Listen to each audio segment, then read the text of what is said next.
Have you ever really stopped to think about how we know anything about the ancient world? It's easy to picture someone digging for treasure, right? But the reality is so much cooler. It's about reading these incredible stories written right into the earth, stories that have been silent for thousands of years. So today, let's get into the real science of archaeology. So how do we read stories written in soil?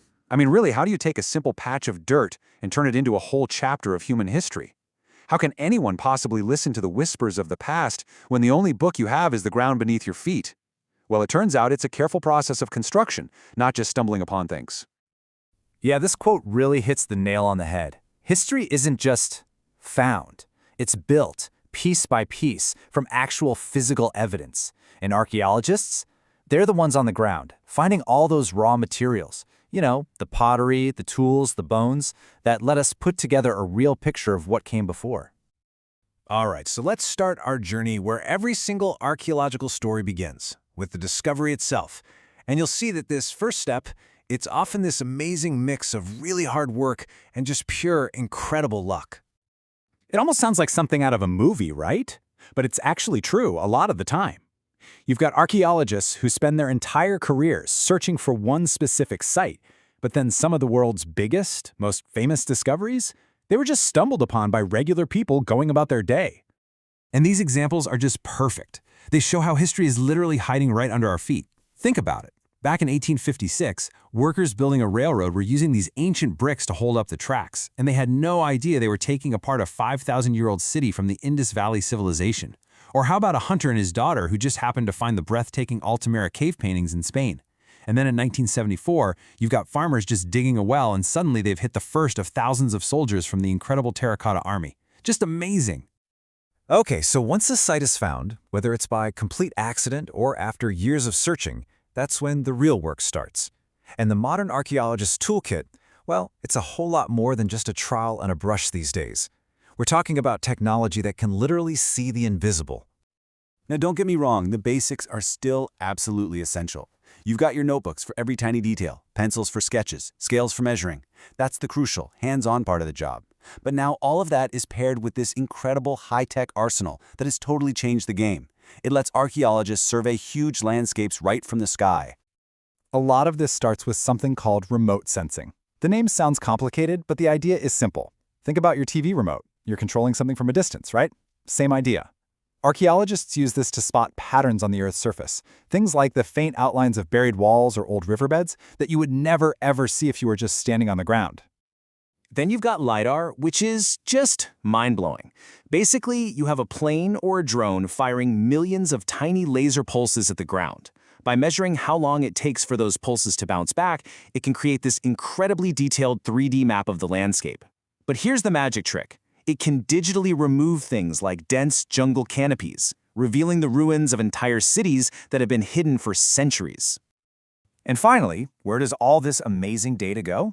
A lot of it ends up in what's called a GIS, a Geographic Information System. The easiest way to think about it is like Google Maps on steroids. It lets archaeologists layer all kinds of information on top of each other, where artifacts were found, different soil types, the paths of ancient roads, and this lets them see connections and patterns that would be totally invisible otherwise. So all this tech is amazing for finding sites, but to really, truly understand them, you gotta get your hands dirty. And that brings us right to the heart of fieldwork, the super careful process of excavation and the science of reading the layers of the earth. So that brings up a pretty big question, right? How does a simple piece of ground become a library of history? Well, the answer is all about how the Earth builds itself up over time, layer by layer, creating this perfect vertical timeline of everything that ever happened in that spot. This whole idea is based on a fundamental principle called the law of stratigraphy. The best way to think about it is to imagine the ground is a book. Each layer of soil, each stratum, is like a page. The pages at the very bottom of the book are the oldest, and the pages at the top are the newest. Simple, right? This means that where an artifact is found in those layers, its context is absolutely everything. It's the key to understanding how old it is compared to everything else. And that is why excavation is such a ridiculously meticulous process. It is not a treasure hunt. It's the slow, super careful process of deconstruction.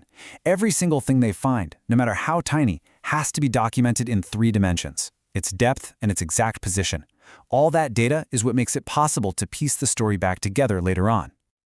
Okay, so let's recap. We've found a site, we've used all our cool tools, and we've carefully excavated the layers. But now what? How do we take a bunch of objects and all that data and turn it into an actual story about the past? Well, that's where the lab comes in. Think about it. An ancient pot is, well, it's just an old pot. A piece of bone is just a bone. They don't become real sources of history until we can unlock their secrets. And the very first secret we need to figure out is maybe the biggest question of all for an archaeologist. Just how old is this thing? Probably the most famous technique for this is radiocarbon dating. Now, this works on anything that used to be alive. We're talking bone, wood, seeds, even charcoal. See, all living things, including us, absorb this radioactive version of carbon called carbon-14 from the atmosphere. But the moment something dies, it stops taking it in. And the C14 that's already in there starts to decay at a very precise, very predictable rate. And that rate is based on this number, 5,730 years. That's the half-life of carbon-14. It's the exact amount of time it takes for half of the C14 in a sample to disappear. So by measuring how much is left, scientists can calculate almost exactly how long ago that plant or animal died. It's basically a molecular clock, ticking away for thousands of years. Okay, but what about stuff that was never alive, like a piece of pottery? Well, this quote says it all. Pottery is the alphabet of archaeology. And that's because pottery is super durable, and just like fashion, its styles change over time. Different shapes, different materials, different decorations, they all become a kind of alphabet that helps archaeologists read a culture's timeline, their trade networks, and even their level of technology. So this is how it all comes together.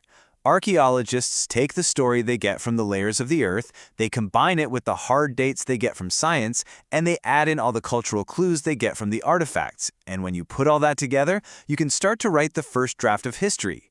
You can give a voice to people who never left behind a single written word. You know, from a lucky find while digging a well to laser scans from outer space, our ability to read the past is always evolving, always getting better.